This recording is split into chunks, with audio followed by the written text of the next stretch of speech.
안녕하십니까. 좋은나무교회 문현 목사입니다. 오늘은 요한계시록 12장입니다. 12장. 우리 성도들이 성경 읽기를 도와주는 수준으로 제가 성경 공부를 진행을 하고 있습니다.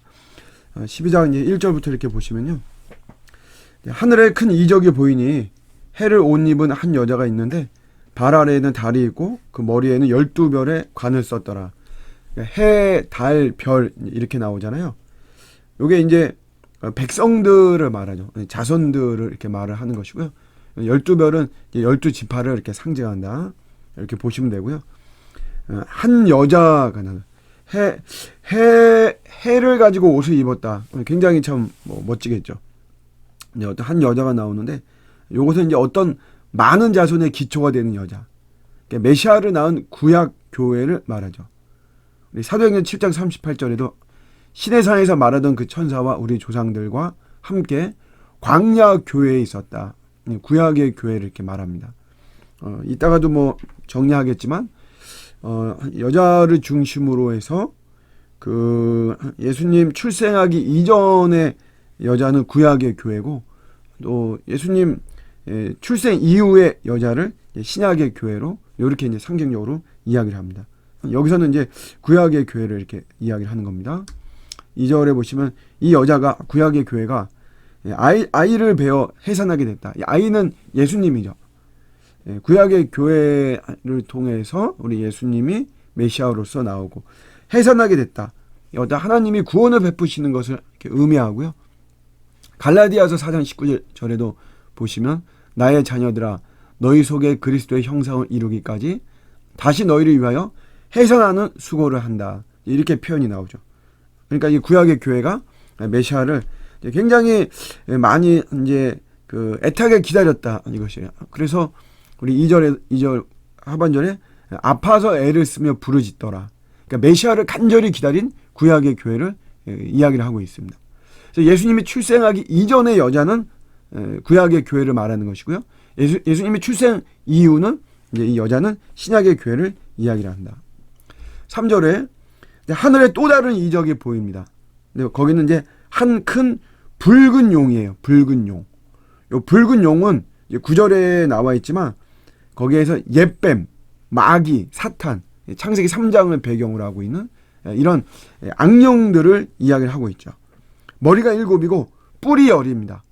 뿔은 항상 전통적으로 권세와 능력을 말하고요. 이 어둠의 세력도 나름의 권세와 능력을 가지고 있다. 여러 머리에 7 왕관이 있다. 하나님의 왕되심을 이제 모방하고 있는 그런 모습입니다. 4절에 그 꼬리가 하늘의 별 3분의 1을 끌어다가 땅에 던졌다. 사탄에 의해서 고난을 당하는 우리 교회와 성도들을 상징적으로 이야기를 하고 있고요. 이 용이 해산하려는 여자 앞에서 그가 해산하면 그 아이를 삼키고자 한다. 그 아이는 예수 그리스도죠.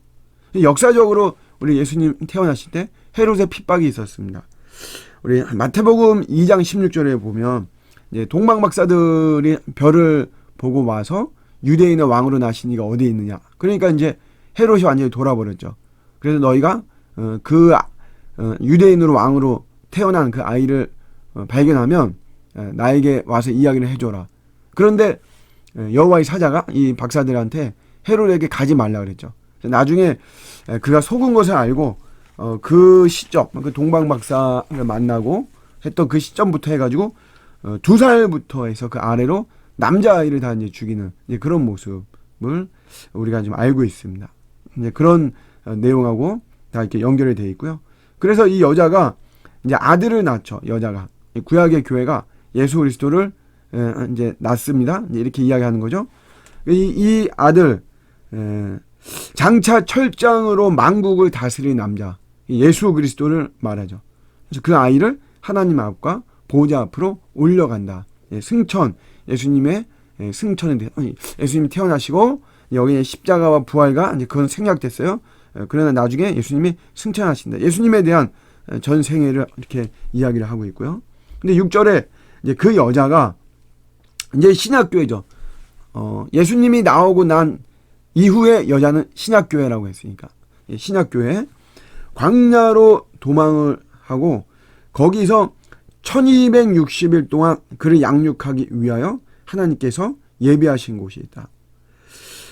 도망한다. 광야로 도망한다. 그러니까 광야에 거친 삶을 상징하는 거죠. 그러니까 우리 신약교회의 참 이런 고달픈 이런 우리의 모습을 이야기를 하고 있고요. 1260일. 요거는 초림에서부터 재림까지의 기간을 이야기한다 그랬습니다. 그러니까 한때, 두때, 반때, 또 42달 모두 다 같은 거죠. 뭐 날수로 쳐도 같은 것이고요. 그러니까 1260일 초림에서부터 재림까지 이 시간 동안이고 이 기간이 이제 광야라고 하는 거죠. 주님 다시 오실 때까지 우리 신약교회의 이 삶은 우리가 광야인데 그런데 하나님께서 예비하신 것이 있다 이거죠. 그러니까 교회와 성도들을 하나님께서 늘 도우신다라고 하는 그런 말입니다. 7절에 하늘에 전쟁이 있어요. 미가엘과 그의 사자들이 용과 더불어 싸울세 용과 그의 사자들도 싸운다. 그러니까 우리 천사의 이름이 실명이 이제 거론되는 게 미가엘하고 이제 가브리엘인데 여기서 이제 미가엘이죠. 교회와 성도들을 보호하기 위해서 하나님이 부르시는 천사를 말하죠. 다니엘서 10장에 나와요. 오직 내가 먼저 진리의 글에 기록된 것으로 너에게 보이리라. 나를 도와서 그들을 대항할 자는 너희의 군주 미가엘 뿐이니라. 이렇게 딱 나오고 있죠. 하늘에 이제 전쟁이 이 사탄과 이렇게 우리 교회와 사탄들이 영적인 전쟁하고 있는데 그 미가엘과 그 또 사자들도 용과 더불어 싸우죠. 용과 더불어. 근데 8절에 보시면 이제 이 용이 이기지 못해요. 다시 하늘에 그들이 있을 곳을 얻지 못하죠. 9절에 쫓겨납니다. 큰 용이 내쫓기니 옛뱀, 마귀, 또 사탄이라고도 하고 온 천하를 꿰는 자라. 땅으로 내쫓기니 그의 사자들도 함께 내쫓긴다. 창세기 3장에 나오는 옛뱀, 마귀. 히브리어로는 이제 사탄이고요. 요게 헬라어로 번역되어서 그러니까 풀어지는 말이 마귀죠. 자, 같은 뭐 존재들 다 악령들이고요. 기능적으로 이것들도 사탄은 하나님을 대적하는 것이 사탄이고요. 마귀는 이제 분열하죠. 하나님과 우리와의 관계를 분열하고 그 다음에 참소하죠. 고소하는 이런 역할을 마귀들이 합니다. 근데 이런 것들이 이 사탄과 마귀가 우리의 몸으로 들어온 것이 이게 귀신이죠. 그러니까 모두 이걸 통틀어서 악령이다라고 이렇게 이야기를 하는 것입니다. 10절에 이제 내가 들으니 하늘에 큰 음성이 있는데 이제 우리 하나님의 구원과 능력과 나라와 또 그의 그리스도의 권세가 나타났으니 우리 형제들을 참소하던 자라는 거예요. 참소하던 자. 곧 우리 하나님 앞에서 밤낮 참소하던 자. 이들이 쫓겨났다는 거죠. 예수 그리스도의 우리 권세로 인해서. 밤낮 참소하다 이 말은 이게 사탄의 공격이 굉장히 집요하고 지속적이다 라고 하는 것을 이야기를 하는 것이고요. 이 참소한다는 것은 고소하고 고발한다는 거죠. 저 사람이 저 예수 믿는 사람이냐, 저 사람이 뭐 목사냐, 뭐 저 사람이 집사냐, 뭐 이렇게 계속해서 고소하고 고발하고 하나님과 우리와의 관계를 분열시키려고 하는 거죠. 여기에 대응한, 이 참소하는 거에 대응한 이게 이제 법적 용어인데 이 개념에 반대돼서 나온 성령님의 개념이 보혜사이죠. 보혜사, 파라클레토스, 옆에서 돕다, 옆에서 변호하다 이런 말이죠. 제가 우리 법조계 근무하는 분 최근에 만나서 이야기를 들었는데 막상 법정에서 그 당사자가 그 어떤 그 죄인이 자기 그 법정 분위기에 굉장히 막 이렇게 눌려가지고 거기서 제대로 말하는 그런 죄수들이 없대요. 죄인들이 없다고 그러더라고요. 그래서 대신해서 변호하는 변호사들이 이렇게 잘 이야기를 하고 그런다는 것이에요.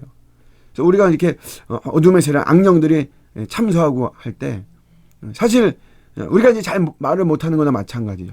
그래서 그런 거에 대해서 우리 성령님께서 우리를 보호하시고 변호하시고 우리를 돌보시는 이제 그런 모습을 우리가 볼 수 있습니다. 11절에 보시면 또 우리 형제들이 어린 양의 피와 자기들이 증언하는 말씀으로써 이 어둠의 세력들, 이 옛뱀, 마귀, 사탄들, 이들을 이겼다는 거예요. 그들은 죽기까지 자기들의 생명을 아끼지 아니하였도다. 그러니까 그를 이겼다. 이 어둠의 세력을 이겼다. 승리의 비결을 두 가지를 이야기합니다. 어린 양의 피, 그리고 증언하는 말씀이죠. 그러니까 우리는 예수님 하신 말씀을 붙잡고 나갈 때 언제든지 우리는 이런 악한 영의 이런 회방과 방해와 또 이런 역사들을 우리가 능히 이길 수가 있는 것이죠. 12절에 그러므로 하늘과 그 가운데에 거하는 자들은 즐거워하라. 하늘과 그 가운데 거하는 자들, 교회를 말하는 것이고요. 그러나 이제 땅과 바다는 화가 있을지니요. 사탄에 속해서 짐승을 경배하는 자들, 이런 자들을 말을 하는 거죠. 근데 이것들이 자기의 때가 얼마 남지 않은 줄 알므로 마귀가 얼마 남지 않은 것을 알기 때문에 크게 분내어 너희에게 내려갔습니다. 예수님의 재림으로 인해서 마귀는 이제 불못에 내려가는 거죠. 불못에. 그런 거를 이제 자기가 알기 때문에 굉장히 막 분을 내고 하는 이런 모습입니다. 13절은 뭐 이제 용이 자기가 이제 땅으로 내쫓겼죠. 이것은 이제 영적 전쟁에서 이들이 패배하고 자기가 내쫓긴 것을 보고 남자를 낳은 여자를 박해한다. 남자를 낳은 여자. 이 여자가 예수님을 출생 이후는 신약의 교회를 말한다 그랬잖아요. 여기서도 마찬가지로 우리 신약의 교회, 지금의 교회를 굉장히 박해하는 모습. 그렇지만 이제 14절에 그 여자가 큰 독수리의 두 날개를 받아서 광야의 자기 곳으로 날아가. 여기서 이제 큰 독수리의 두 날개, 하나님의 돌보심을 말하죠. 독수리가 이제 이렇게 품 안에 품는 걸 이렇게 우리 비유적으로 이야기를 해서 이렇게 신약의 교회를 이런 어둠의 세력들이 많이 박해하고 막 이러지만 하나님께서 철저하게 보호하신다. 그 뱀의 낯을 피하여 한 때와 두 때와 반 때를 양육받는다. 한 때와 두 때와 반 때. 아까 1260일, 42달 다 같은 말이라 그랬습니다. 초림에서 예수님 재림까지. 그러면 그냥 재림까지 이렇게 말을 하면 되지. 근데 이제 이런 말을 못하는 상황이니까 지금 상황이 예수님이 재림이라는 것은 예수님이 부활했다는 것을 전제로 말을 하는 것인데 예수님이 부활한 거를 말을 못하죠. 그렇기 때문에 이것을 비유적으로 이렇게 이야기를 하는 것입니다. 한 때와 두 때 반 때, 42달 뭐 이렇게 1260일 그때까지 주님이 오실 때까지 우리 교회가 잘 돌보심을 받으면서 양육을 받는다. 15절에 여자의 뒤에서 뱀이 그 입으로 물을 강같이 토하여 여자를 이 신약교회를 물에 떠내려 가게 한다는 거죠. 이게 그냥 박해한다는 것이죠. 무너뜨리려고 한다. 입으로 물을 강같이 토한다. 거짓 진리를 말하는 거죠.